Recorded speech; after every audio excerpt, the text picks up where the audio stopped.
our last video, we looked at the Sequoia home here, and as we walk a few yards south to go to the next home, you'll see there's quite a bit of space in between the two homes, quite a bit of yard there. Certainly large enough to at one time had a house there. As we look down from this satellite view, we can see that there's certainly enough room to put a house there, designated by this red rectangle. And the reason we know that is because we actually have a photograph of that house being there. Of the three houses you see here, the Sequoia home is the far house. The home we're going to look at next is in the foreground, and the house that's missing is in the middle. Here's a little closer view of that home, and here it is in postcard form, in color. The house hasn't been removed too long ago, because in this Google shot looking down, you can still see the home there. This is an old Google shot, that's not the current one, but you can see it quite plainly. But since we're only looking into homes that are still here today, we'll bypass that one and go to this home right here. In the 1940s and most of the 30s, this house was owned by William Walsh, who was a poacher and attorney. I didn't find much on Mr. Walsh except for this document here. So he probably would have been a pretty prominent attorney. He was appointed by the governor to the state appellate defender's office, and that was supervised by a 7-member commission, and he was chosen as a chairperson for that. As you can see here, it says poacher and attorney, but he was the only poacher and attorney. The other ones are from elsewhere in the state. Originally, Charles Thompson lived in this home.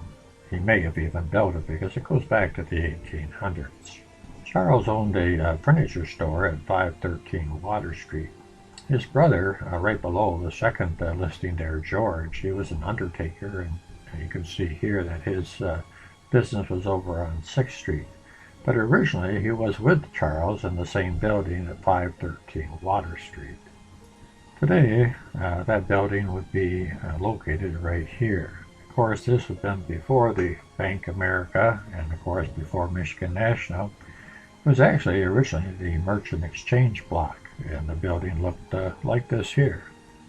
It was called the Merchant Exchange Block because there were several businesses in this building, as well as different offices and professional people that had offices on the upper floors. In the late 1800s, Charles Thompson had a business here.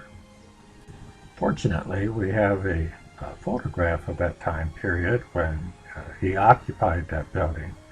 You can see the furniture store sign displayed quite prominently on top of the building, and then below that you can see his brother's undertaking sign, and then basically it said on the sign below it who they were, the Thompson brothers, George and Charles Thompson.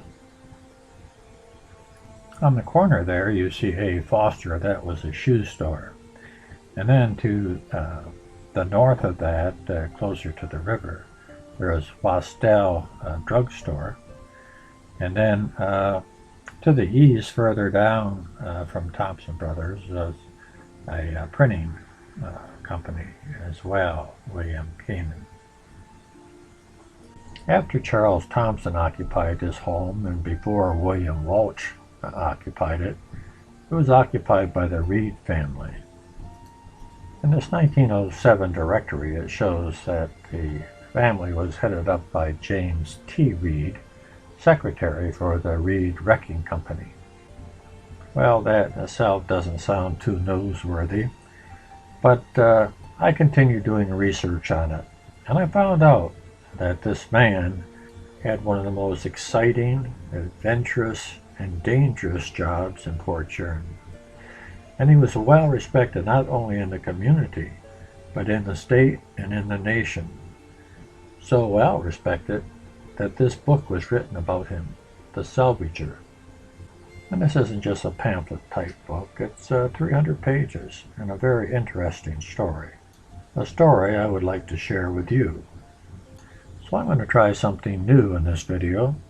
I'm going to take excerpts of this book and share them with you in a way along with the pictures that I've located of various parts of the Reed's life. And hopefully you'll enjoy it. I know I found it extremely interesting. If you're observant, you'll see that right below the title it says The Life of Captain Tom Reed. Well, Tom Reed and James T. Reed are the same person. He went by the name of Tom because his father's name was James as well. So throughout the story we'll refer to him as Tom and his father as James. This book by Mary Frances Donner is more than just a book of shipwrecks and salvaging. It's actually a love story as well. A father for his son. James loved his son Tom so much, so proud of him, but could never tell him or show him. He always criticized him and berated him. A love story of a husband for a wife. Tom loved his wife Anna, did anything he could for her, supplied her for all her needs. But he had a mistress, and that mistress was his job. A love story of a wife for her husband. She realized early on that she would have to make many sacrifices along with her family because of Tom's job. In order to understand the lives of the Reed family, you have to start at the beginning. And that's where most books start, including this one. On that late February night in 1870, a waning moon hid behind clouds above Alpena, the little Michigan town halfway up the eastern coast of the Lower Peninsula. Emerging from a nondescript past, was now enjoying fantastic prosperity. Lumbering was at its height. Enterprising businessmen had seen the possibility of great fortunes to be made in the lumber era. Jim Reed was a carpenter, and he was in trouble.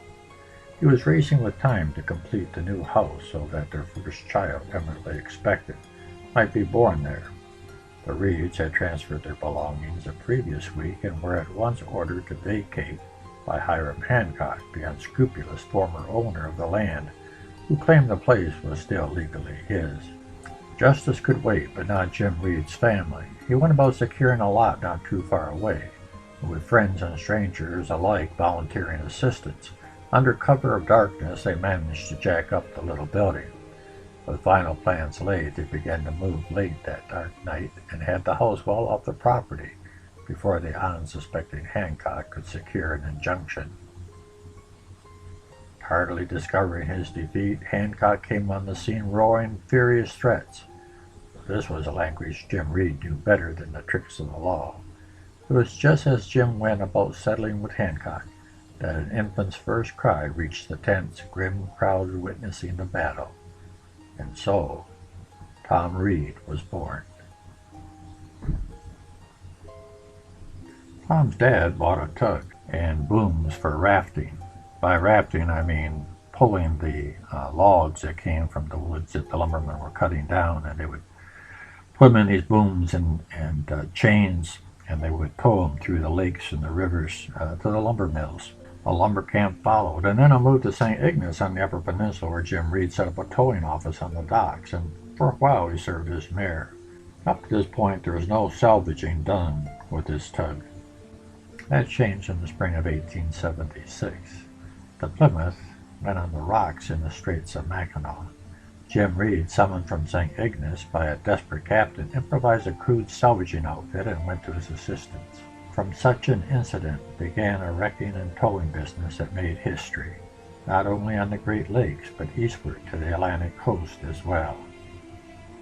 Encradled in that atmosphere, Tom Reed felt the stirrings of desire toward the career to which his life later became dedicated. The lakes were an obsession for Tom. School was a waste of time. Anything was a waste of time that did not teach of the sea. Tom Reed knew nothing of boyish games, and he made no friends or playmates, as is usual with boys. Old residents claimed that he never was a boy, and can only remember him as sturdy, reliant, and stubborn in the view that nothing on land was worth a second look. As one old-timer put it, Tom Reed might have been a kid, but he never let it show. He was always ready to tackle a man's job, and mostly able to make it go, too. By the year 1887, due to his great physique, self-reliance, and proven ability beyond his years, at 17, Tom Reed was a vital part of the organization, wheeling on his father's tugs. and well trained in the business of navigation. He was irritated by hearing his father's repeated complaints against the delays consequent to cutting up enormous rafts of logs in treacherous Whitefish Bay. Stormiest point on the Great Lakes and known as his graveyard, in order to facilitate passage south through the Soo Locks. Eventually this inspired Tom to do an unheard of thing. "I'm going to let this raft go over the rapids," he declared one day, as they approached Whitefish Point. There were violent protests, arguments, threats. Such a thing has never been attempted or even considered. But Tom's authority had begun to be accepted in his father's absences, and there was a set to his jaw that said, "Obey me or fight me." The St. Mary's River at Sault Ste. Marie is nearly a mile wide and falls 20 feet over craggy rocks in 3/4 of a mile. It had been made navigable by the lock canals. Up to this point, the tugs always had to pull the rafts of logs through the Soo Locks, which was very time-consuming because usually the ships had priority. Here's a photograph of the Soo Locks during that time period. Quite a stretch from today's locks. No one had even thought about taking the rafts of logs through the rapids. Only the brave and hardy went through the rapids, until, of course, they realized that tourists wanted to go too, so they started taking the tourists through the rapids. And what did his father think about all this?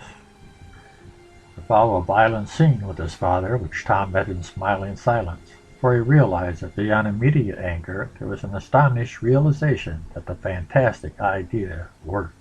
And after that, where much had been learned and mistakes noted, Tom Reed's method was regularly followed, to the great advantage of all those involved in the lumber traffic. Notwithstanding, rafting with his long and lonely idle hours was not for Tom Reed. He lived only for his dream. He grew more restless, more impatient to join the salvage crew, but his father stubbornly assigned him to the rafts. Tugs pulling rafts through Lake Huron in all kinds of weather could be very dangerous, but it could be very lucrative as well. The Reeds acquired property up in Canada along with lumber camps, and they would bring the lumber from the point that you see with the little triangle all the way down into the Port Huron-Sarnia area, and for that they received $12,000. That may not seem like a lot today, but in today's dollars that would be $315,000, so they were making some money on that lumber. The danger of the high seas is that there's always the possibility of one of the booms that held the logs together, as you can see here, would break. And that's exactly what happened to Tom as he was towing through Lake Huron in high seas. Tom was pulling a raft with 6 million feet of lumber in it. Not the easiest thing to handle. Tom and his crew weren't the only ones there in Lake Huron that night. The steamship Alpena was also going through that storm. And he saw Tom, and he saw what happened to the boom. So when the Alpena docked in Port Huron, they got word to his dad, who was on the other tugboat waiting for Tom in St. Clair River. And his dad went out to meet him. By the way, this is the steamship Alpena docked at the foot of Grand River at the White Star Dock. So let's pick the story up at that point. Passing beyond the steamer city of Alpena saw Tom's plight and reported it at Port Huron. But Tom had already taken matters in hand. Making his way around the leeward side of the raft, he hauled in the tow line, returned, and took the end of the boom and started to haul. Round and round he went. The seas were tremendous, but nosing the Bosco Bell forward, he circled to leeward of the raft once more and managed to get the ends of the boom together, coupled them. It was a dangerous chance in bad weather. More than skill and help to caulk boots and pike pole were needed. You must be friends of hazards. When the tug rode, it seemed she would never right herself again. He caught the chains with a hook, shackled them together as he fought the waves, keeping his balance by the fortune that protects the foolhardy. At last Tom succeeded in pulling the raft around until the nose piece was to the leeward. Then he coupled the tow line on, headed up, swung around, and made for Port Huron. Approaching Point Edward, he saw the Reed tug, Sarnia City, steaming briskly toward them, and soon heard his father's voice from the bow. "Lucky you didn't lose your life in that sea. Time you had a little sense." stunned at Tom's achievement, yet he could not bring himself to praise or betray admiration. Another incident where Tom displayed his bravery was in a storm on the Whitefish Bay.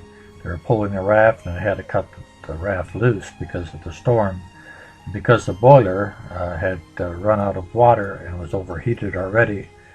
And of course, a boiler explosion was always a thing to fear on a steamboat. Take, for example, the Omar Conquer ferry at Port Huron. And this is what it looked like before the boiler exploded, and this is what it looked like after the boiler exploded.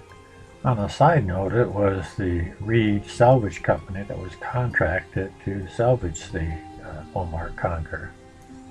This diagram of their tug will help you understand a little better about what we're about to read.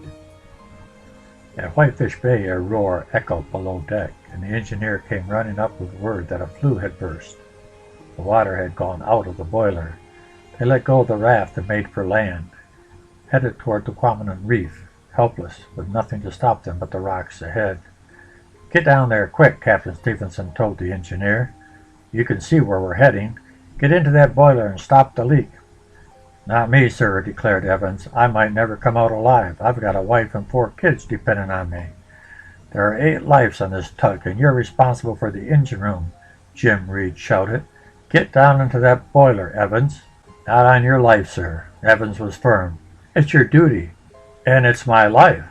"Maybe it was your duty to check with the inspector on that boiler before we cleared port." The tug was at the mercy of wind and wave. The raft moved off by itself, undulating crazily. A figure brushed past, and Jim saw Tom leap down the stairs. He stumbled after him and stood grave-faced as his son snatched up a soft-nosed chisel and climbed into the death trap. Afterward, he gulped down a third of a bottle of whiskey, with Tom safe across from him. "Get into your cabin and wash up," he growled.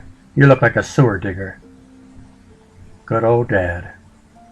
All this happened to Tom, and he was still in his teens. But in our next video, we'll see that he finds the love of his life. We see that he moves to Port Huron, the business moves to Sarnia, and we'll see some of the adventures he came across on the St. Clair River and Lake Huron. Join me for next time.